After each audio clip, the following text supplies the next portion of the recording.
Welcome back, everyone, to another episode of Road to Recovery. I'm here with Davide Dattoli. He is the CEO and co-founder of Talent Garden, and we're speaking with him in Italy today. Thanks for joining us today, Davide. This is great to have you. Thanks to everyone. Yeah, so you guys have been very busy. You have been expanding rapidly, especially within Europe, of course. 23 campuses in 8 countries. And I think 15 of those locations alone are in Italy. Is that correct? Approximately? Yeah. Yes. Okay. Yes.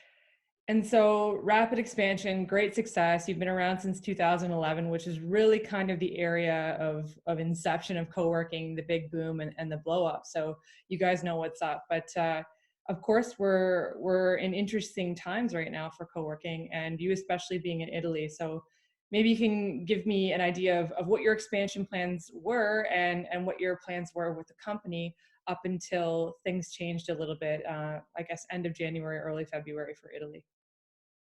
Yeah, absolutely. We're very lucky because somehow we see the evolution of the Corona crisis from Italy that starts at the end of February. So it was around 20th of February when we had the first lockdown of the country. And we see it across all Europe because somehow every country was different as a timeline. And so we arrived with Ireland, where we closed the campus just this Monday. So I can say we see all the evolution in all the different countries.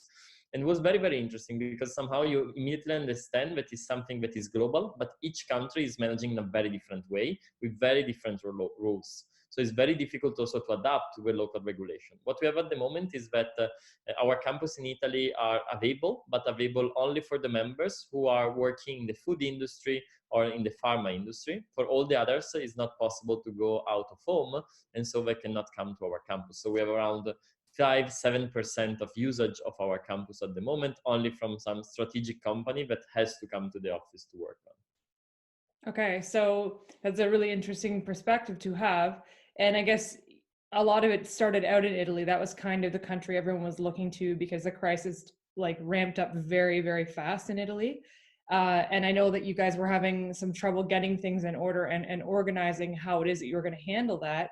Did you take any of those precautions or kind of, learn from that situation and apply that to the other countries that you have campuses? Absolutely, absolutely. We first somehow we were take it in Italy without real planning because it was too quickly to react. But we from Italy take some lesson that we are trying now. We have tried to scale for all over Europe, and we have seen a lot also what has happened in China. Because obviously now we have also to prepare from when we can open the campus back and what to do in order to do that. The first things that we did is stay near to our client. So we decided immediately to call all our members and to try to understand which is their financial situation, how they're going, which is their evolution, to try to understand together with them which is the best agreement that we can have in order to avoid to have a big downsize of the revenue and in particular of cash, that is, I think, more important in this period compared to revenue. And this also helps because all the members were very happy that we are able to negotiate with them which is the best condition, and it is somehow done one by one. There is not a general rule, but we have different potential agreement with all the different members. The second activity that we do is immediately to set up all our community activities online. This is something very important for us. Why? Because we believe that it's important to keep our member with us every week, because most of them are now working remotely, but somehow they are also closed in their home, that cannot go out, they cannot see their friends, their family. And so also some social perspective is something really, really impactful. So what we decide to do is bringing all our community activity online. We make yoga every evening online. We make exactly the same activity with Zoom or with different video platform, because we believe it is important to help them to keep a routine and stay connected with people that they are normally connected with, that is all the other colleagues of the other company in the co-working. And the third things that we immediately do, obviously, was working on the cost side. So our campus are somehow really, really empty, or way more than normal. And so immediately we try to work with our landlord to ask for a big decrease of the rent because we are not sustainable otherwise. But we also make a lot of activity also of reduction of cleaning, reduction of energy cost, and all the potential costs to cut it. Talent Garden is also pretty peculiar because we are not doing only co-working, but we're doing co-working, education, and events in the same Mm-hmm. facility. Events are really, really impacted, obviously, are now totally postponed to we don't know when, reality. But for education, we transform all our students. We're organizing bootcamp courses to train people on tech skills. And we bring all our students online. And this is also why we're particularly lucky because only 50% of our revenue are coming from co-working. So does it mean that 50% of our revenue still are going well? And so we can pretty manage well all these difficulties. No, that sounds really good, and it sounds like you guys have tackled it pretty quickly and tried to sort out how to do it from region to region. So, with that being said, I know a lot of the people I have been speaking to have also been trying to help some of their members that maybe are going through financial difficulties to also access government funds and any kind of information that's out there. And I guess this is a lot of work for you guys because you are in so many regions, and like you said, every government or every response team is a little bit different. So how are you managing those expectations as well? And how are you helping your community kind of access those funds? So we immediately, the first weekend, decided to set up two different teams. One team that is working on the cash flow management. So it's a crisis management team working on understanding how to manage the expected cash flow for Talent Garden. And another one that is working on product and community response team. That is a team that is made by cross people from all the countries, in which we study all the local regulation, all the local stuff, and we try to localize our effort in order to support members. And this is something really, really key because each country in Europe has decided to manage this crisis in a very different way, both as a support that they give to company, social security system, discount on taxes and so on, but also on the ability to work or not from remote. And so it's very important to adapt and to help our members because obviously each government has published, I can say, hundreds of pages of document, and does not make sense that all our members study it. It's way better that we study that and we try to create a summary and then try to show them what is good for them and what is bad for them and how to adapt to that. No, that's really fantastic. And I think that is a really unique aspect of co-working right now and people having those memberships. Like there's a lot of people that have small businesses and they're unaffiliated with co-working spaces or office spaces, and they have no idea what they're doing or how to navigate that. So that's really important to your community and must be a nice asset for them. But maybe we can talk a little bit about Italy as well and the experience there, because I know you guys have been hit the heaviest in Italy at this time. I know the numbers are still could change in the future, um, and I was looking today, and there is some positive statistics coming out of your country right now. But maybe you want to speak about the experience and how it happened and hit you guys and what the thought process was there. So was pretty crazy because I remember that we were all reading about what is happening in China, but somehow the feeling is China is very far from us. So which is the impact on us? And I remember that one Friday afternoon, my co-founder called me and say, "Hey, I have some team that say that maybe we have to do something to react to coronavirus." And I say, "Don't worry, it's not something that will impact us." On Saturday morning, we had a call and we say we have absolutely to work on because it's something that will change a lot. And we work all day Sunday only to react because on Monday, the government decided to shut down and to make the lockdown of every activity. So it was something that was crazy because no one was expecting. No one have seen other countries near to us that was similar. And we are from Milan. So Milan and some city near to us were the first one and most impacted one. So consider that we have reached at the moment around 12,000 people already dead only in Italy, and probably all the statistics I say that are way more because it's very difficult to calculate how many people are dead from coronavirus. So the topic is in Italy at the moment is really an issue because all the newspaper, all the media and so on are only talking about obviously the impact of coronavirus on the health topic. All the hospitals are super full. Many people are impacted also from family and friends that make it. Some of them are not anymore with us. So the topic is very difficult also on a social perspective. You are alone, close in your house, without the possibilities to meet your friend, without the possibility to meet your family. And this is also something that we are aware, and we try to work a lot for our team, for ourselves, and for our member. Because in this moment is when social connection with people is really key. Showing that you are with them, that is not, you are not alone at home. That yes, the crisis, the economical crisis that will come will be probably bigger than ever before, but somehow we are here to try to protect all of us, to try to protect on the health part before, but also on the economical point of view is something really key, because people are afraid, people are Mhm. worried, and the problem is no one knows when we'll end. And as of the crisis, you imagine at the beginning that maybe it's 1 week, 2 weeks. The topic is after 1 month, and yesterday the government decided to postpone it up to the end of April, the limit. So does it mean that in reality you don't know when this will end? And is an impact, big impact that you have to evaluate when you're making business decision. Mhm. And so again, the same for us here in Germany. They, it's been 2 weeks and then they extend it by 2 weeks. And again, I think most of Europe is also looking to the end of April. And I think by this time, a little like people are losing a little bit of hope as to that being the real date that we're going to be able to get back to normal. But I think there is some hope coming out of the situation in Italy, and of course, how people are handling the situation. The numbers are going to start to change.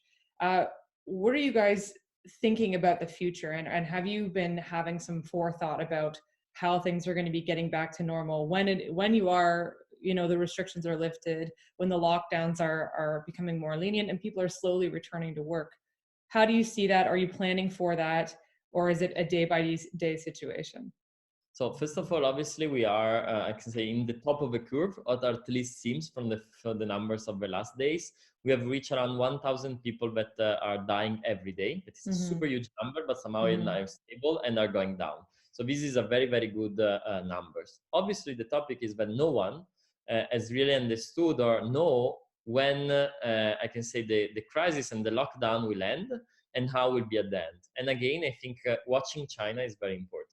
Mm-hmm. The topic is very difficult to plan for the future. You have to adapt on a weekly basis, or at least this is how we are handling it. So we are not making reforecast or understanding how can be our goal this year, but we try to adapt week by week.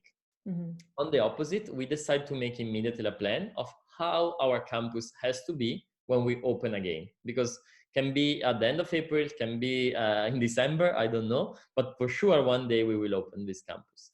And so we're already preparing a lot of small action in order to protect the health of our people.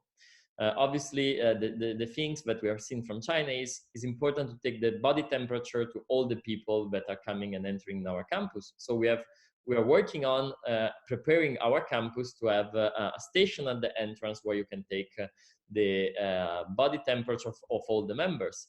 It's important also to show to the members that we are health. So there is a web page in our mobile application where you can see the body temperature of all the staff members of Talent Garden. So you know that when you're in contact with them, they're not infected by. We are obviously preparing all the health materials, so from face mask to all the different things that can protect our members and our staff, because obviously are really, really key. And we are also try to analyzing how a co-working space has to evolve as a space layout due to coronavirus crisis. Because in reality, we don't know how long will be this crisis. Maybe I can say at the end of June, everything has gone and we have found a vaccine and we have resolved everything, and maybe we have overreacted. But it's better to overact in these phases than to wait and think that everything will come back as before. Because the reality is we don't know if it will come back as before, and probably, as in all the crises, will not come back as before. So it's important to go in attack and plan how a co-working space has to be at the end of the crisis. No, this is a really interesting perspective coming from you as well, because when I do talk to other people, in European countries and especially in the US, I think that a lot of people are still in denial about how things are going to be in the future. And to me, you guys sound like you're the most progressed in your ideals, because I have been speaking to people in China, primarily in Hong Kong, and they're very cautious about people working together, and they've implemented measures similar to what you're speaking to right now, and it is working. So for a European country, again, we're very liberal. We're hard to make us fall in line and do as we're told. Um, but it sounds like you would be doing things that are completely not on the agenda for other countries I've been speaking to. So like checking temperatures. I don't know anyone in Europe that's doing that right now on a mass scale, unless you're going to a hospital. Wearing masks, it's basically, you know, however you feel that day, if you want to wear a mask or not. So I think having these plans in place, like if you're going to be in the facility, if all of us wear masks, then we're all protected. Or checking temperatures, because that can also give information to somebody that may not have otherwise known that they were ill, right? So these are very extreme measures to get back to work, but I think they are necessary. So it's good to hear that you guys are leading the way that to I implement. believe that the topic is, if 1 month ago, 2 months ago, you were asking me, do you ever imagine to take the body temperature of someone you member? I was saying, are you crazy? Because Mm-hmm. obviously it seems crazy and was never expected, honestly. But somehow I think the one who will survive are not the one who are stronger, but the one who are more able to adapt. That is the Mm-hmm. Darwin definition of evolution. So the topic is, I believe that we have to be able to adapt and to evolve, consider the situation in which we are. Mm-hmm. Maybe it's overreacting. It's very easy to stop all to dress all the face mask if we see that it's not necessary. But plan in the worst case scenario is the only way in order to react well and to be ready, because the topic is, maybe it will be better, and we hope so, because honestly it's crazy and it's terrible that you have to enter in a space and you have to take your body temperature. But Mm-hmm. on the other hand, if the law will be like that, you have to prepare in advance, because otherwise maybe you need other 1 month in order to prepare your facility to this reaction. So it's very important, and I believe that probably watching Shanghai more than Mm-hmm. Hong Kong, it's better. But Okay. it's really key to talk with them. It's very cool, and I think it's a suggestion for all the market sector. The policy that we work publish for their space in China, they publish a very strong procedure rules on how to react to this.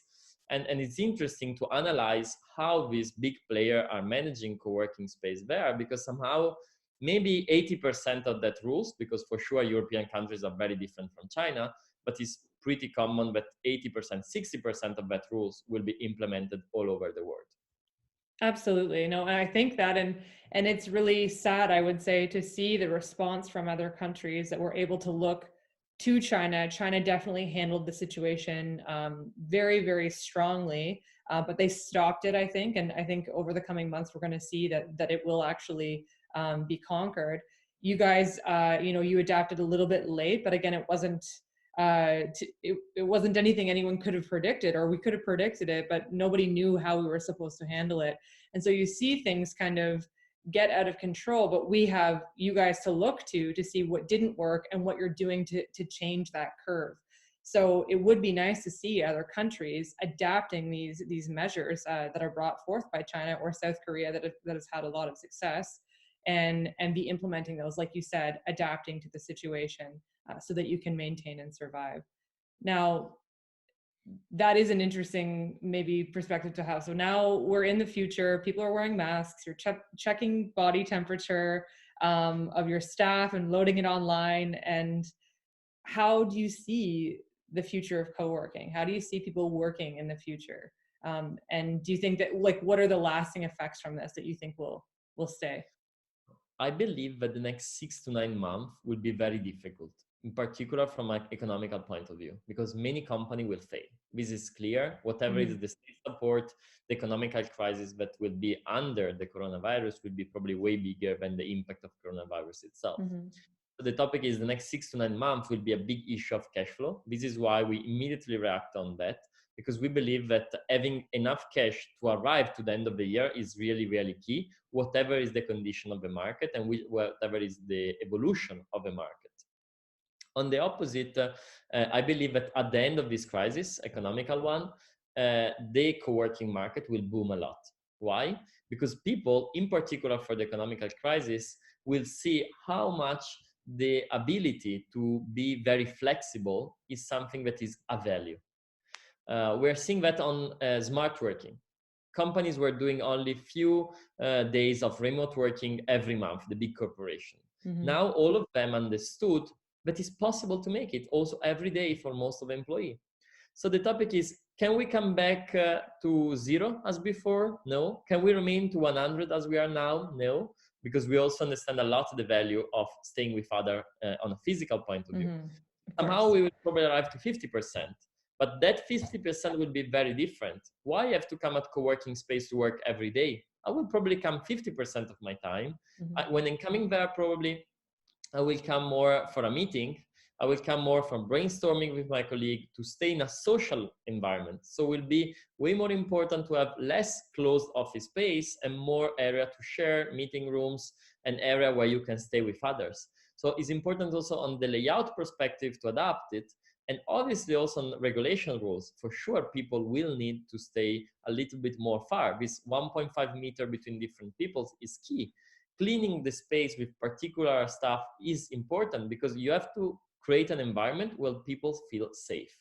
Safe is another important keyword that I think will be our next 18 months of life. And it's important to be ready to adapt it because obviously co-working space are space where there are hundreds of people in a small environment.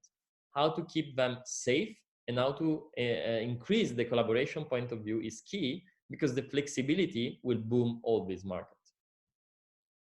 No, that's a really great perspective. And you brought up that, these brainstorming or kind of breakout areas are going to become more popular. And I've heard from other people where they think that these will become unpopular and everyone's going to go back to an enclosed space to keep their employees safe. So it is interesting to hear the different perspectives. And my fear, I guess, would be that if we start closing each other off again, is that really co-working? Like, to me, that is not a collaborative, inspiring environment, and we're going back to cubicles. So my hope is that these open spaces will remain, and again, like you said, we'll just be more cautious and safe, and a little bit more mindful about how we carry out our day, or the hygienic aspect of our daily routines.